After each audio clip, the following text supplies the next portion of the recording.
Власти столицы продолжают проводить в пригородах Якутска отчеты о проделанной работе за 2020 год. Так, минувшим днем исполняющий обязанности мэра Якутска Евгений Григорьев отчитался перед жителями Тулагина-Кильдямского наслега. С подробностями Дмитрий Тымыров.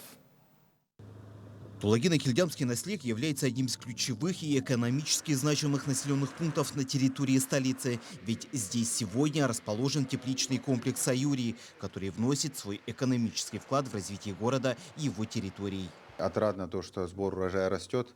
617 тонн результат 2020 года. У нас высокий спрос на продукцию. Ну и главная цель достигнута того, что вот видят дальнейший рост, инвесторы готовы увеличивать мощности. Благодаря этому комплексу жители села обеспечены не только свежими овощами, но и рабочими местами. Ведь сегодня здесь трудится около 60 человек. В рамках традиционного отчета Евгений Григорьев отметил, что в новом году здесь, в селе, продолжится работа по благоустройству многоквартирных домов, часть из которых будут подключены к центральному отоплению.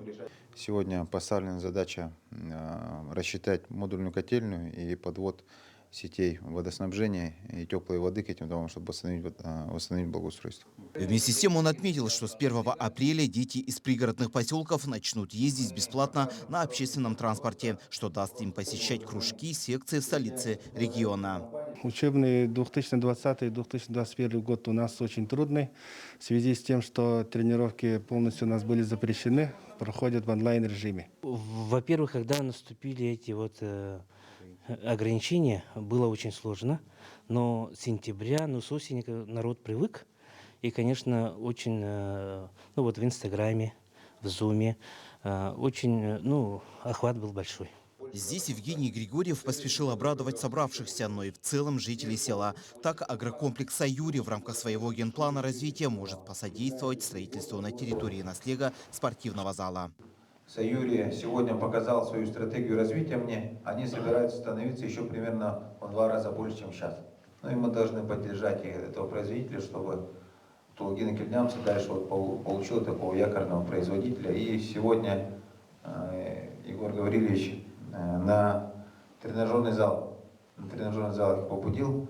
Вот в случае того, что если мы будем сотрудничать, то они возьмут на себя, рассмотрят вариант поддержки при строительстве тренажерного зала. Правильно? Также в будущем году на территории села может появиться и новая школа, но это пока в планах. В целом традиционный отчет жители села оценили положительно. Дмитрий Тымыров, Павел Пахомов, Якутск.